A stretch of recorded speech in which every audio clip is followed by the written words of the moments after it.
Tonsils అంటే ఏమిటి? Tonsils అనేవి గొంతులో ఉండే చిన్న గ్లాండ్స్, గ్రంథులు. ఇవి శరీరాన్ని ఇన్ఫెక్షన్ల నుండి రక్షించడంలో సహాయం చేస్తాయి. కానీ కొన్ని సందర్భాల్లో ఇవే ఇన్ఫెక్ట్ అవుతాయి. దీన్నే టాన్సిలైటిస్ అంటారు. టాన్సిల్స్ వచ్చే కారణాలు: బ్యాక్టీరియా మరియు వైరస్ ఇన్ఫెక్షన్, ముఖ్యంగా జలుబు, ఫ్లూ వల్ల.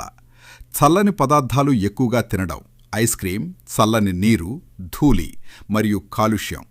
గాలి కాలుష్యం వల్ల. గొంతు ఇన్ఫెక్షన్, రోగ నిరోధక శక్తి తక్కువగా ఉండటం, చిన్నపిల్లల్లో ఎక్కువగా కనిపిస్తుంది. శుభ్రత లేకపోవటం, చేతులు కడగకపోవటం వల్ల ఇన్ఫెక్షన్. టాన్సిల్స్ నివారణ: ఇంటి చిట్కాలు. ఉప్పు నీటితో గార్గిల్ చేయటం, రోజుకు 2 నుంచి 3 సార్లు వెచ్చని నీరు తాగటం. గొంతు సాఫ్ట్గా ఉంటుంది. తేనె ప్లస్ అల్లం, గొంతు నొప్పి తగ్గుతుంది. పసుపు, పాలు రాత్రి తాగితే ఇన్ఫెక్షన్ తగ్గుతుంది. వేప ఆకు కషాయం, శరీరానికి రోగ నిరోధక శక్తి పెరుగుతుంది.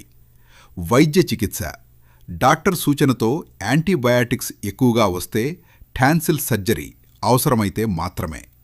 జాగ్రత్తలు: చల్లని పదార్థాలు తగ్గించండి, శుభ్రత పాటించండి, ఎక్కువగా నీరు తాగండి.